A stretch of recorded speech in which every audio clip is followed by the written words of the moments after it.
건물 참 멋있죠. 예, 여기가 이제 어디에 있는 건물이냐면 체코 프라하에 있는 건물인데 보험회사 건물이라고 합니다. 체코의 명물로 알려지고 있는 건물이라고 하는데요. 여러분 보시면 느끼겠습니다만 이게 이제 뭐 남자가 여자를 이렇게 안고 있는 걸 형상한 거래요. 그래 보입니까? 사랑이 있는 사람만 보여요. 이렇게 안고 있는 거래요. 그런 걸 형상한 거래요. 근데 여러분 보시면 알겠지만 똑바로 세워지지도 않았고 이제 올라가 있는데 불안해 보이시죠? 불안해 보입니다. 그런데 실제로는 불안한 건물이 아니라는 거예요. 불안해 보이지만 실제는 불안하지 않습니다. 이렇게 좌우 대칭이 맞지 않는데도 불안하지 않게 세워질 수 있는 이유가 어디에 있냐면 균형이에요. 균형을 잘 잡고 세워졌기 때문에 불안하지 않다는 겁니다. 중심을 잘 잡고 있는 것입니다. 여러분 이 세상에 존재하는 모든 것은 바로 이 균형을 잘 갖고 있을 때 건강하게 바르게 존재할 수 있는 겁니다. 지구가 23.5도 기울어진 채로 자전을 하고 있는 것도 균형이 맞춰져 있는 거죠. 중심을 잘 잡고 있기 때문에 우리 지구가 자전을 하고 있는 거예요. 하늘의 새가 날아다니는 것도 보면 두 날개가 균형을 잡아주고 있는 겁니다. 바다 위에 큰 배가 떠다닙니다. 그 바다 위에 배가 어떻게 거기를 떠다닙니까? 균형 때문에 그 항해를 하고 있습니다. 비행기도 마찬가지입니다. 여러분 우리 자신들을 보십시오. 우리 자신들 보면 딱 반으로 나누면 되게 좌우 대칭이 다 맞아지게 되죠. 균형이 무너지면 똑바로 있을 수 없다라는 겁니다. 여러분 요즘에 정말 무덥잖아요. 이 기후재앙이라는 말까지 나옵니다. 전 지구적으로 고통을 당하고 있는데 왜 이런 현상이 발생하는 것일까요? 지구의 균형이 무너졌기 때문이라는 겁니다. 그래서 온난화로 인해서 열 평형이 깨어지고 나니까 다시 균형을 맞추기 위해서 이 움직이는데 그 움직이는 그때에 우리는 경험해보지 못한 그런 기후 이변 또 기후 변화 이런 것을 경험하게 된다는 겁니다. 여러분 모든 것이 그러하듯이 신앙생활도 중심이 잘 잡혀 있고 균형이 잘 잡힌 것이 되어야 할 줄로 믿습니다. 그래서 신앙생활에도 여러 가지가 요소가 있는데 한 가지에만 치우쳐져 있으면 그것은 건강한 신앙생활이 되지를 못합니다. 여러 가지 요소들을 균형 있게 채워야 하는 겁니다. 그러할 때 비로소 그 한 사람이 영적으로 건강하게 세워져 가게 되는 줄로 믿습니다. 신앙인이 균형을 잡는 데 있어서 가장 대표적인 두 가지가 있는데 그게 뭐냐면 말씀과 성령입니다. 성령과 말씀입니다. 오늘 본문의 말씀을 보면 에베소 교회가 말씀과 성령 안에서 어떻게 성장하고 있는지를 또 어떻게 부흥하고 있는지를 잘 볼 수 있게 되는데 자 오늘 본문의 내용을 보기 전에 먼저 18장 후반절의 후반 부분에 보면 이런 기록이 나오고 있어요. 사도 바울이 선교 여행을 계속하면서 에베소 지역으로 들어갑니다.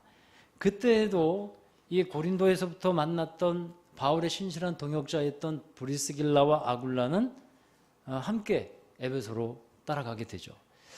에베소에 사는 사람들을 말씀으로 지도하고 있었던 한 사람이 있었어요.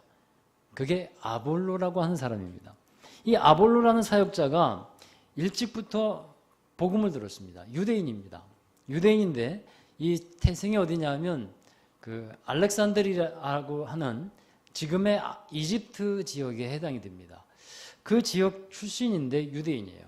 근데 이 사람은 일찍이 복음을 들었고 예수님을 받아들였습니다. 열심을 갖고 있었어요. 그래서 성경을 풀어서 예수님에 대해서 자세히 가르쳐 주었습니다. 그런데 문제가 하나 있었는데 이 아볼로는 세례를 가리키는데 요한의 세례만을 알고 있었다는 거예요. 요한의 세례. 회당에서 아볼로가 성경을 풀어서 말해주고 있는데 어느 날 브리스길라와 아굴라가 그 회당에서 함께 말씀을 듣고 있었어요. 근데 들어보니까 뭔가 부족해요. 뭔가 빠졌어요.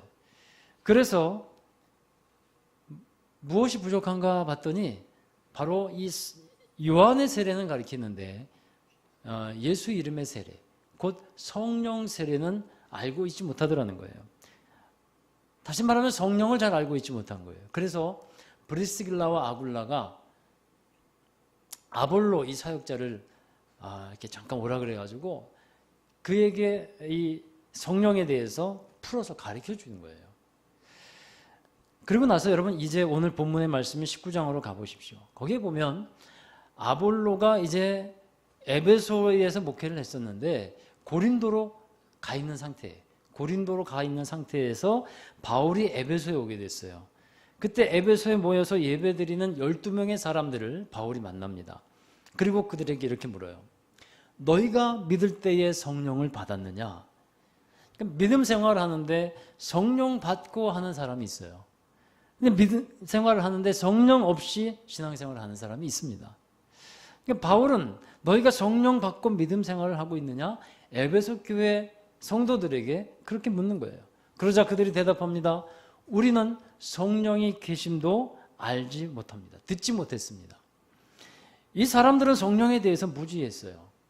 성령 하나님이 어떤 분이시고 어떤 일을 하시는지도 알지 못했습니다.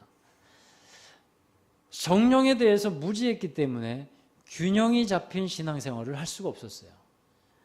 한 사람이 여러분 말씀을 받아들이고 나면 그 말씀과 함께 성령이 역사하는 줄로 믿으시기를 바랍니다.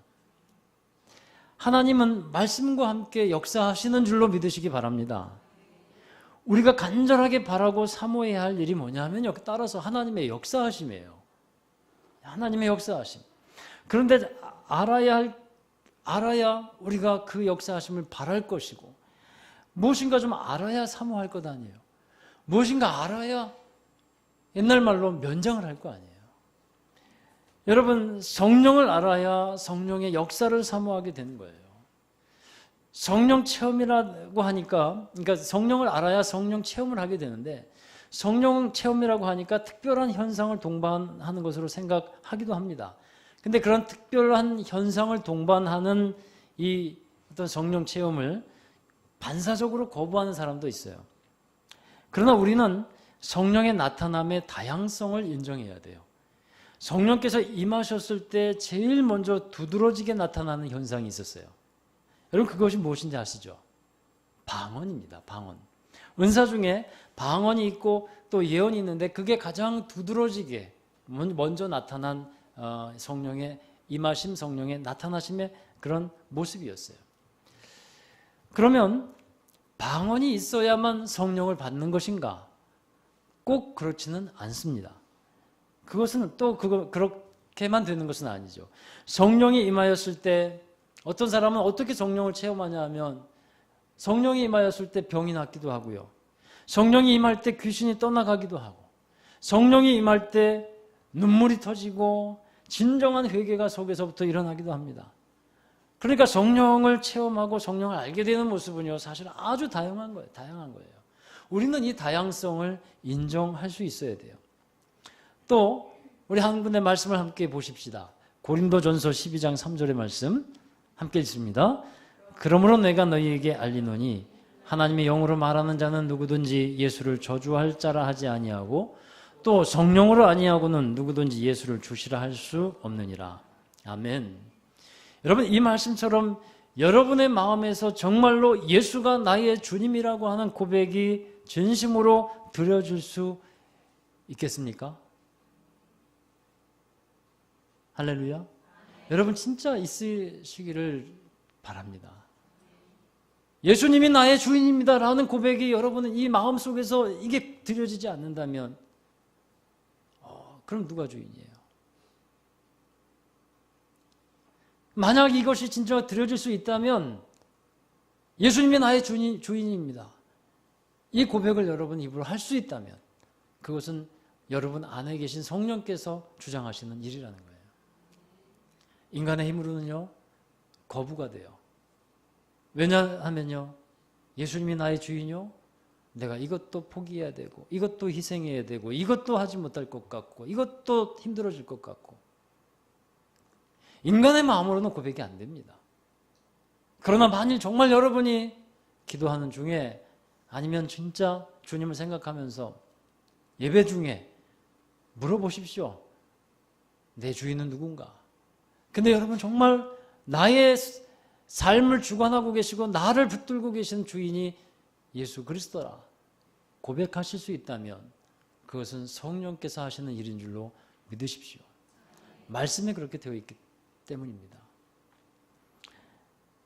여러분 또 이런 말씀이 있어요. 고린도전서 2장 12절의 말씀 함께 읽습니다.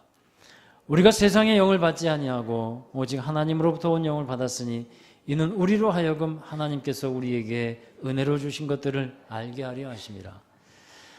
하나님이 은혜로 주신 것, 그 범위가 좀 광범위하게 생각되겠습니다만 이 본문에서 직접적으로 말씀하고 있는 것은 하나님의 은혜라는 것은 정확히 말하면 영적인 은혜를 말하는 본문이에요. 육적인 것이 아닌, 세상적인 것이 아닌 영적인 것을 말하는 거예요. 이 본문에 하나님의 은혜로 주신 것을 직접적으로 우리 해석을 하면 그렇습니다. 근데 더 넓은 의미로 우리가 적용을 한다면 어떤 일을 통해서 이것이 하나님이 나에게 주신 은혜구나 라고 여러분이 알게 되고 느끼게 되고 인정하게 되는 것이 있다면 그것을 알게 하신 분은 세상의 영이 아니라 하나님의 영, 성령이라 하는 것입니다. 그것을 말씀하고 있어요. 그러니까 성령이 계신 것을 알지도 못한다라고 했던 에베소 교회 성도들, 그들에게 이런 것을 바울이 가르쳐주고 싶었던 거예요. 또 성령이 어떤 분인지 잘 알지 못하는 여러분이 이 가운데 혹시 있다면 저는 이것을 말씀드리고 싶은 거예요. 나는 성령 체험, 극적인 어떤 체험들, 아직 방언의 은사도 모르겠고요. 은사를 잘 경험하지 못했고 잘 모르겠는데요 하는 분들에게 저는 이것을 가르쳐주고 싶은 거예요. 여러분의 마음에 진심으로 예수님이 주인이라는 것을 인정하시는 마음이 된다면, 또 하나님이 은혜로 주시는 것을 여러분이 인정하실 수만 있다면 성령이 계시는 것을 알게 되는 것입니다. 여러분, 에베소 교회에서는 그동안 아볼로가 성경을 갖고서 말씀을 훌륭하게 잘 가르쳐 왔습니다. 그래서 성경적인 지식은 많아졌어요. 그러나 실제적으로 역사하시는 성령 하나님에 대해서는 잘 알지 못했다는 거예요. 이렇게 성경 공부를 많이 하고 성경적인 지식을 많이 갖고 있는 경우에 어떤 사람이 되기 쉬울까요? 지식적으로 교만한 사람이 될 가능성이 큰 거예요. 우리에게 지식도 필요하고 이성도 필요합니다. 그런데 궁극적으로 그 말씀이 나와 삶을 통해서 체험되는 것은 성령의 역사라는 것을 꼭 인정하는 여러분 되기 바랍니다. 그래서 바울은 에베소 교회의 성도들에게 예수의 이름의 세례를 받도록 했어요. 예수의 이름으로 세례를 받게 했다는 것은 곧 성령의 세례를 받게 했다는 겁니다. 사도행전 1장 5절 함께 읽어보실까요? 요한은 물로 세례를 베풀었으나 너희는 몇 날이 못되어 성령으로 세례를 받으리라 하셨느니라. 사도행전 11장 16절 함께 읽습니다. 내가 주의 말씀에 요한은 물로 세례를 베풀었으나 너희는 성령으로 세례를 받으리라 하신 것이 생각나더라. 이건 베드로가 이방인 고넬료에게 복음이 전해지고 그들이 은혜를 받았다는 것을 알고 예루살렘에 있는 사도들이 그렇게 인정하는 거예요. 여러분, 예수의 이름의 세례는 곧 성령 세례입니다. 물 세례를 통해서 온 몸이 물속에 잠기게 되듯이 성령 세례를 통해서 우리의 모든 것이 성령 안에서 살아가게 되는 거예요. 이게 성령 세례예요. 그리고 나면 성령 충만한 삶을 살아갈 수 있게 되는 겁니다. 이런 상황에서 이제 성령의 일하심, 성령의 능력 안에 살게 된다는 것이죠. 그리고 이제 본격적으로 에베소 교회는 말씀 안에서 성장을 하게 됩니다. 사도 바울은 이제 본격적인 말씀 사역을 시작해요. 성령은 사람의 마음을 열어주는 분이에요. 그 일을 성령께서 먼저 하셨어요. 그리고 성령의 역사가 없으면 마음이 열리지 못해서 마음이 굳어져 버립니다. 바울이 에베소에서 석 달 동안 말씀을 강론하는데요, 두 부류의 사람으로 나눠집니다. 한 부류는 마음을 열고 그 말씀을 받아들이고 순종하는 사람들이 있고, 또 한 부류는 마음이 굳어져 버렸어요. 그러다 보니까 순종이 안 돼요. 마음이 굳어져 버리니까. 여러분, 어떤 상황에서도 우리 하나님 앞에서 또 살아가면서 마음을 굳게 하는 여러분 되지 않게 되길 바랍니다. 히브리서 4장에 보면 그걸 마음이 완고한 자라고 했어요. 광야에서 이스라엘 백성들이 목이 곧고 마음이 완고해서 하나님의 안식에 들어가지 못했다. 그런 자가 되지 말라고 말씀하고 있어요. 바로 그런 사람들이에요. 그러자 바울은요, 이제 그 말씀을 전하는데 마음이 굳어서 말씀을 듣지 못하고 않고 그리고 순종하지 않는데 이 사람들이 또 이 바울을 비방하고 바울이 전한 복음을 또 비방을 합니다. 그러자 바울은 두란노 서원을 세웠어요. 두란노 서원을 세우고 말씀을 사모하면서 들으려고 하는 사람들을 제자 삼고 그들을 중심으로 그곳에서 2년 동안 말씀을 가르치며 제자들을 양육하기 시작합니다. 이와 같이 말씀에 집중하고 있을 때 하나님께서 능력 안에서 역사하시는 법입니다. 하나님은 바울을 통해서 놀라운 능력을 나타내기 시작했는데요. 심지어 바울의 몸에서 손수건이나 앞치마를 가져다가 병든 사람에게 얹으면 병이 낫는 그런 놀라운 기적과 같은 역사들이 일어나기 시작했어요. 만일 지금 이런 일들이 일어난다면 어떨까요? 아마 너도 나도 손수건 찾아다니지 않으실까 생각이 듭니다. 여러분 본질은 손수건이 아니에요. 본질은 이 바울의 몸에 있었던 앞치마 이게 아닙니다. 그래서 이러한 일들은 일반적이지 않습니다. 일반적이지 않을 뿐더러 초자연적인 역사로 분류가 되는데 사도행전 5장에도 보면 베드로가 길을 지나갈 때에 그 그림자라도 덮일까 바라고 병든 사람들이 나오는 장면이 기록되어 있어요. 여러분 이러한 사건을 기록하면서 하나님께서 강조하시는 것이 뭘까요? 그것은 믿음과 사모함이라는 거예요. 하나님의 말씀이 날마다 전해지고 가르쳐지고 있는 관계 속에서 과연 그 말씀을 듣고 전해지는 복음을 듣고 예수 그리스도를 받아들이면서 얼마나 사모하고 있고 그 전해진 말씀을 얼마나 믿음으로 받아들이고 있느냐 하는 겁니다. 그것을 지금 강조하고 있는 거예요. 성령의 역사를 얼마나 사모하고 있느냐라는 것을 지금 강조하고 있는 거예요. 그것을 더 분명하게 알 수 있게 하는 것이 그 다음에 나오는 사건입니다. 바울이 사역하는 것을 주의 깊게 지켜본 사람들이 있었어요. 유대에서 온 마술사들인데 이 마술사들은 사람들의 눈을 속이고 현혹하면서 자기들의 이익을 취하는 사람들이었어요.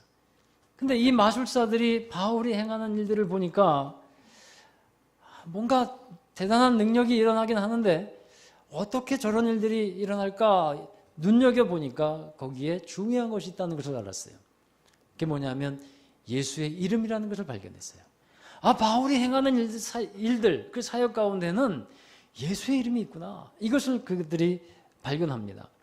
이 예수의 이름이 마치 어떤 마술의 치트키와 같은 것으로 여겨졌어요. 그 중에 이제 유대의 제사장이었던 스게와의 7 아들이 있었는데 그들이 예수의 이름으로 말하면서 바울이 말했듯이 자기들도 한번 해보는 거예요. 예수의 이름으로 말하면서 악한 귀신에게 대고 명합니다. 떠나가라고. 그러자 귀신이 반응을 보이는데 어떤 반응이 보입니까? 콧방귀를 끼는 거예요. 콧방귀를 끼고 내가 예수도 알고 바울도 아는데 너는 누구냐? 그리고 가만히 있지 않고 달려들어가지고 그 아들들을 짓누르고요. 완전 정말 창피와 수모를 당하게 됩니다. 자, 여러분 이 장면이 무엇을 말하고 있는 걸까요? 이 장면이 믿음으로 행하고 믿음으로 살지 않는다면 예수의 이름이 능력이 있다고 하더라도 아무 능력이 나타나지 않는다는 것을 말씀하고 있는 겁니다. 그러면 우리는 무엇을 믿습니까? 우리는 예수 그리스도를 믿고 그리스도의 말씀을 믿습니다. 그래서 믿음은 그리스도의 말씀을 들으면서 난다고 로마서에서 말씀하고 있는 겁니다. 여러분 이런 역사가 있는 가운데서 에베소 지역은 전도가 되기 시작했어요. 성령의 역사가 있고 말씀의 이 가르침이 있는 가운데서 전도가 되기 시작했고 성장이 되기 시작했습니다. 예수 그리스도의 이름이 전파되기 시작했고 믿는 사람들이 점점 많아집니다. 그리고 마술과 미신과 점술에 붙잡혀 있던 사람들이 책을 불사르고요. 하나님께로 돌아옵니다. 이러한 부흥의 역사들이 무엇으로 인해서 시작되었는지 이 한 구절이 알려주고 있어요. 우리 함께 읽어보실까요? 사도행전 19장 20절. 이와 같이 주의 말씀이 힘이 있어 흥왕하여 세력을 얻으니라. 아멘. 여러분, 말씀이 흥왕하는 가운데 하나님의 역사가 일어나기 시작했고 전도가 되어지기 시작했고 부흥과 성장이 일어나게 되었다는 겁니다. 그렇습니다. 여러분, 부흥과 성장은요 말씀 없이 되지 않습니다. 말씀이 흥왕한다고 표현을 했는데 흥왕한다는 것이 뭐냐면요, 힘이 있고 줄기차게 퍼져간다는 뜻이에요. 말씀이 쫙 퍼져간다는 게 이게 흥왕한다는 뜻이에요. 하나님의 말씀이 그 사람 안에 들어가면 그 성령과 함께 그 말씀은 힘을 얻습니다. 여러분, 우리의 심령을 감찰하고 진단하면서 말씀은 영혼의 세포 하나를 깨워놓습니다. 그리고 이 일을 성령께서 행하시는데 그때 그 사람의 마음에 부흥이 일어나는 거예요. 할렐루야. 그 마음에 부흥이 일어나는 겁니다. 마음에 먼저 이 부흥을 영어로 리바이벌이라고 하죠. 다시 살아난다는 거예요. 부활의 영이신 성령께서 우리들을 다시 살게 하시고 부흥케 하신다는 겁니다. 여러분, 모든 교회에는 교회의 시작이 있었고 성장의 역사들이 있어요. 에베소 교회는 오늘 들은 말씀처럼 이렇게 시작되고 성장되었어요.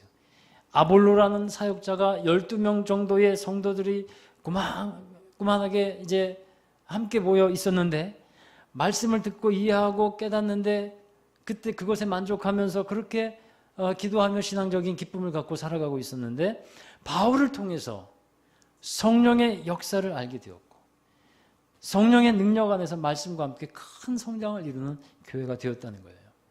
모든 교회에 역사가 있습니다. 우리 교회에도 역사가 있습니다. 여러분, 우리 교회가 이곳에 세워진 지 13년 4개월 되었어요. 13년 4개월 전에 심겨졌는데 복음을 심었습니다. 말씀을 심었습니다. 그리고 그 복음이 자라났어요. 크지는 않아도 여기까지 왔습니다. 여기까지 오는 가운데 여러분, 성령께서 제 마음에 끊임없이 깨우쳐 주시는 하나님의 바람이 있었습니다. 그게 뭐냐면요, 진정한 교회, 건강한 교회, 하나님이 원하시는 교회를 세워야 한다라는 그런 바람이었어요. 목회자 중에 교회의 성장을 바라지 않는 목사가 누가 있겠습니까? 그렇죠? 다 바라겠죠. 여러분은 교회가 성장하기를 바라십니까? 함께 성장하기를 기뻐하고 함께 성장하기를 바라는 여러분이 되시기를 바랍니다. 여러분, 교회의 일이 남의 일이 아니라 여러분의 일이기 때문에 그렇습니다. 그런데 성장하더라도 어떻게 성장해야겠어요? 건강하게 성장해야 하는 겁니다.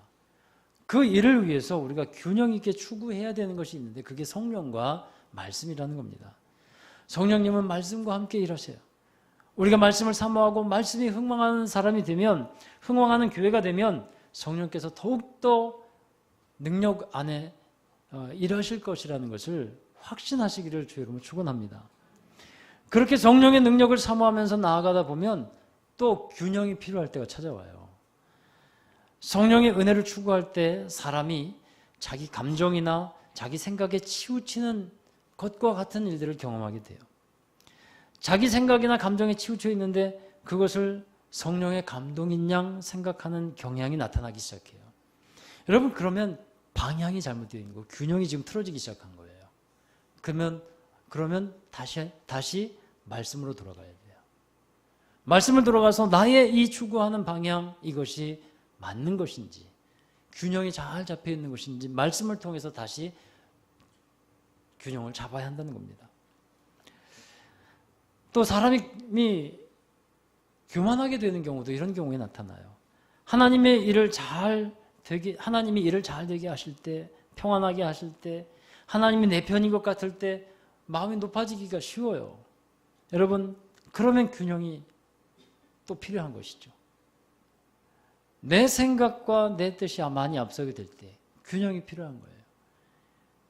그때 우리는 성령으로 돌아가야 되고 말씀으로 돌아가야 합니다. 그래서 균형을 잡아야 돼요. 또 여러분, 이런 균형도 있어요. 에베소 교회에 일어난 전도 사건을 말씀드렸습니다만 요한계시록에 보면 에베소 교회에 대해서 하나님께서 책망하시는 말씀이 있어요. 칭찬하신 것도 있어요. 칭찬하신 것이 뭐냐면요, 영적 싸움을 잘했다는 거예요. 에베소 이 지역은 영적으로 다음 시간에 드릴 말씀이에요. 다음 시간에 에베소 전도 이야기 두 번째 말씀을 드릴 건데, 에베소 지역은 우상의 도시였어요. 그래서 영적 싸움이 심했어요. 그러다 보니까 이 에베소 교인들이 영적 싸움을 하기 위해서 잘 무장하고 좀 힘든 삶을 살았습니다. 그래서 그 부분에 대해서 하나님께서 칭찬을 하셔요. 그런데 균형이 필요했어요. 그 균형이 왜 필요했냐면 한 가지 부족한 것이 있었기 때문에 그렇습니다. 그게 뭐냐면 사랑이었어요. 전쟁을 열심히 하다 보니까요, 치열하게 살다 보니까, 치열하게 믿음 생활을 하다 보니까 사랑이 부족해진 거예요. 그렇잖아요, 여러분. 열심히 이 전쟁을 하다 보면 이겨야 되니까 다른 사람을 돌볼 여유나 이런 것이 부족하잖아요. 또 하나님을 사랑하는 그 본질을 잃어버리기가 쉬운 거예요. 그래서 하나님께서 책망하신 것이 뭐냐면 균형을 맞춰라. 그 얘기는 다시 말하면 첫사랑을 회복하라는 것이었어요. 그렇습니다, 여러분. 우리의 신앙생활을 하다 보면 균형을 맞춰야 되는 것들이 참 많아요. 그렇게 잘 맞춰 나갈 때, 날아오를 때 제대로 날아오를 수 있고요, 걸어갈 때 똑바로 걸어갈 수 있는 것이고요, 뛰어갈 때 똑바로 걸어갈 수 있는 것입니다. 요즘 한국 교회의 교인들에게 일어나고 있는 세 가지 특징적인 기적이 있대요. 첫 번째, 이런 기적이래요. 예수님을 믿는다고 하면서 성경 말씀을 거들떠보지도 않는다. 이게 기적이래요. 여러분 인정이 되세요? 두 번째 기적, 예수님을 사랑한다고 하면서 그 명령인 전도할 생각을 전혀 안 한다. 세 번째 기적, 그럼에도 불구하고 예수님을 사랑한다고 말한다. 이게 기적이래요. 좀 마음 찔리는 얘기지만요, 여러분, 오늘 본문의 말씀에서는 많은 사람들이 예수님을 믿게 되면서 이런 얘기가 나와요. 마술을 행하던 사람들, 뭐 점수를 행하고 미신적인 그런 서적들, 이런 것들을 다 모아가지고 와서 불사릅니다. 그 책값이 5만이나 되었다 그랬어요. 그러니까 그 값이 지금의 이 가치로 환산을 하면 얼마인지는 정확히 모르겠는데 하여튼 값이 많이 나간다는 거예요. 그 마술책, 주술책, 점성책을 버린 후에 대신 이 사람들은요, 무엇을 찾을까요? 하나님의 말씀을 찾는 겁니다. 성경을 찾는 겁니다. 버릴 것을 버리고 하나님의 말씀으로 돌아오는 겁니다. 그랬더니 말씀이 흥왕하는 역사가 일어나기 시작했어요. 사랑하는 여러분, 성령과 말씀으로 중심을 잘 잡고 살아가는, 건강하게 성장하는 여러분 되시기를 다시 한번 주의 이름으로 축원합니다. 기도하겠습니다. 하나님, 우리의 마음이 중심을 잘 잡게 하여 주시옵소서. 하나님의 말씀이 늘 우리를 깨우쳐 주시고 성령께서 우리에게 말씀해 주셔서 감동해 주셔서 우리가 어떠한 곳에 서 있는지, 무엇을 바라보고 나아가고 있는지, 혹시 잘못된 것은 없는지, 혹시 내가 교만한 것은 아닌지 깨우쳐 주시옵소서. 그리하여 균형을 잘 잡고 건강한 믿음의 삶을 살아가는 우리 모든 성도들, 우리 교회가 되게 하여 주시옵소서. 예수 그리스도의 이름으로 감사하며 기도하옵나이다. 아멘. 자, 우리 다 함께 자리에서 일어나셔서 우리 결단과 파송의 찬양을 부르겠습니다. 우리 하나님의 말씀을 경외하십시다. 하나님 말씀 앞에서 진실되게 행하십시다. 말씀 앞에서 경외함으로 우리 말씀 앞에 홀로 섭니다. 주께 홀로 섭니다. 생명의 말씀, 생명의 말씀 읽고 순종해 주를 예배합니다. 아멘. 기록된 말씀, 기록된 말씀 힘이 있어서 진리로 우리 거룩해 하며 거룩한 말씀 세세 영원히 복음이 되어 말씀하시네.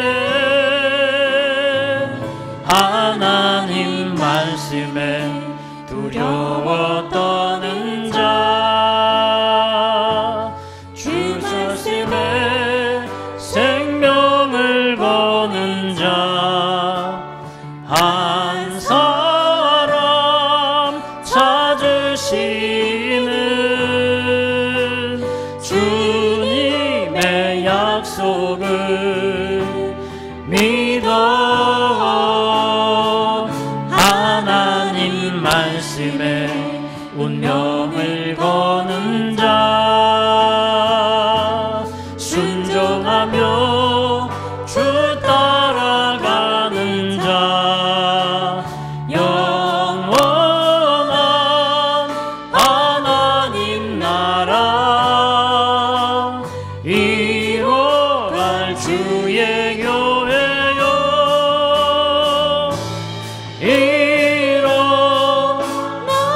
우리 한 번 더 찬양했습니다. 말씀 앞에서 경외함으로, 말씀 앞에서 경외함으로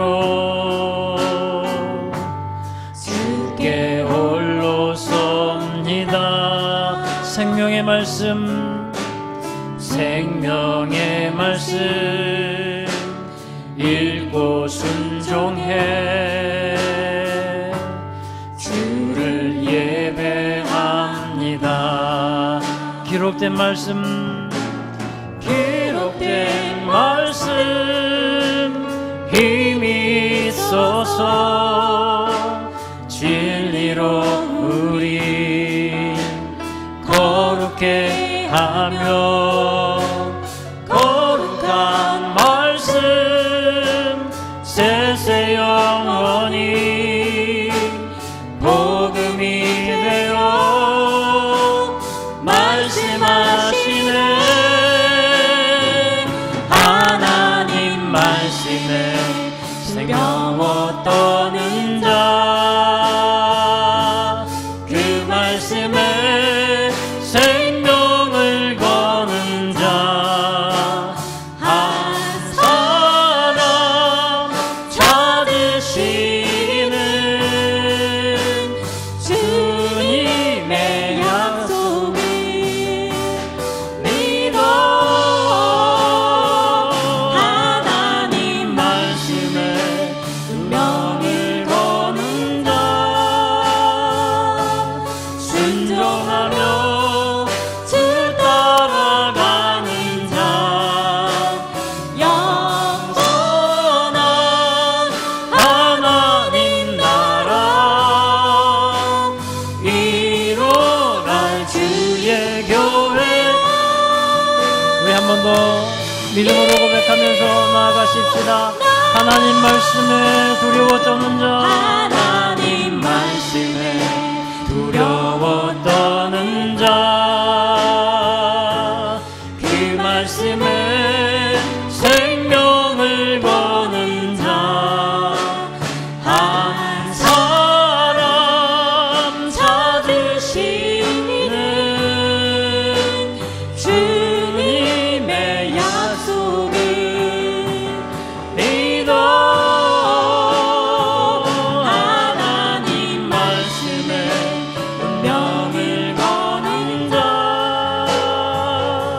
순종하며 주 따라가는 자, 영원한 하나님 나라 이뤄갈 주의 교회요.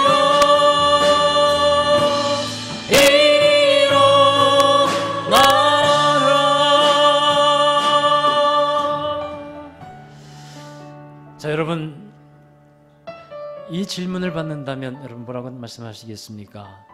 너희가 믿을 때에 성령을 받았느냐? 성령 받고 성령의 계심을 알고 성령을 사모하며 믿음으로 살아가는 여러분 되시기를 바랍니다. 하나님의 말씀을 사모하는 그 마음이 있기를 원하고 그 말씀 가운데 성령께서 함께 하실 때 하나님이 함께 하시는 실제적인 역사가 일어나게 됩니다. 우리 성령을 사모하십시다. 그리고 말씀을 사모하십시다. 그래서 균형 잡힌 주님이 기뻐하시는 건강한 믿음의 삶을 살아가십시다. 이 시간 우리 그 제목을 놓고 함께 통성으로 우리 마음의 소원을 올려드리며 기도하겠습니다. 함께 기도하겠습니다. 거룩하신 아버지 하나님 감사합니다. 오늘도 우리에게 허락해 주신 말씀처럼 우리가 믿을 때에 성령을 받고 성령을 체험하며 성령께서 계심을 알고 성령의 능력에 붙들려 살아가는 우리 교회와 성도들이 되게 하여 주시옵소서. 우리 마음과 생각 같듯이 우리 성령 하나님보다 앞서지 않게 하여 주시옵소서. 하나님, 주님께서 주시는 말씀과 성령의 감동을 따라서 살아가는 저희들이 되게 하여 주시고 우리 모든 삶 속에서 하나님 균형 잡히고 중심 있는 신앙생활을 하게 하여 주셔서 사람의 역사가 아닌 하나님의 역사요, 성령의 역사요, 성령의 치유와 회복의 역사요, 부흥의 역사가 일어나게 하여 주시옵소서. 에베소의 전도의 놀라운 역사가 일어났듯이 하나님 이곳 당수동에 많은 사람들에게 복음이 전해지는 역사가 있게 하여 주시고 구원의 놀라운 역사가 있게 하여 주시옵소서. 하나님, 모든 믿는 우리 한 사람 한 사람이 성령에 붙들려 살기를 원합니다. 세상과 벗하며 살지 않게 하여 주시고 하나님, 버릴 것은 버리며 주님의 말씀을 취하며 주님을 따라 살아가는 저희들이 되게 하여 주시옵소서. 오직 예수 그리스도가 우리의 삶, 내 삶의 주인임을 인정하며 살아가는 저희들이 되게 하여 주옵소서. 거룩하신 하나님, 성령의 놀라운 역사들을 경험하는 성도들 되게 하여 주옵소서. 주님의 약속을 아버지 감사합니다. 성령 하나님, 우리 가운데 찾아오시고 좌정하시고 역사하시는 하나님이심을 믿습니다. 우리가 믿을 때에 성령께서 계시고 우리가 믿을 때에 말씀을 믿고 나아갈 때 성령께서 운행하시고 역사하시며 하나님의 귀한 일들을 이루어 가고 계심을 믿습니다. 성령의 역사를 분명히 믿으며 사모하는 심령을 갖게 하여 주옵소서. 우리가 믿을 때에 성령의 계심을 분명히 알고 성령을 받으며 성령을 체험하며 주님의 귀한 역사에 함께하는 우리 모든 성도들 되게 하시고 또한 하나님 말씀을 사모하는 은혜가 있기를 원합니다. 날마다 말씀과 살게 하여 주옵소서.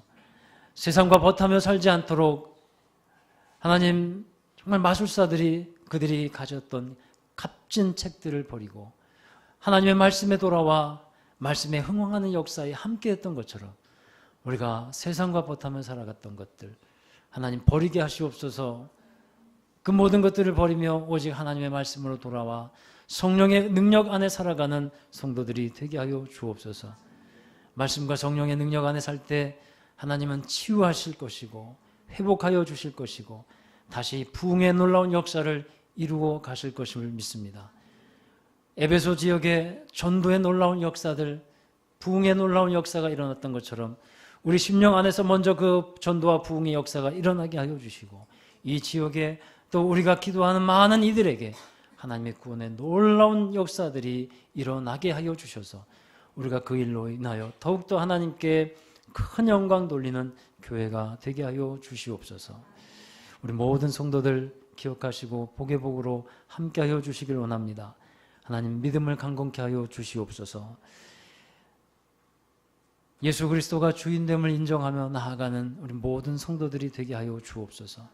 그리하여 자기의 뜻과 생각은 하나님의 말씀 안에 두시고 그 말씀을 따라 순종하며 나아가는 온전한 믿음의 사람들이 되게 하여 주시옵소서. 이제는 우리 구주 예수 그리스도의 극진하신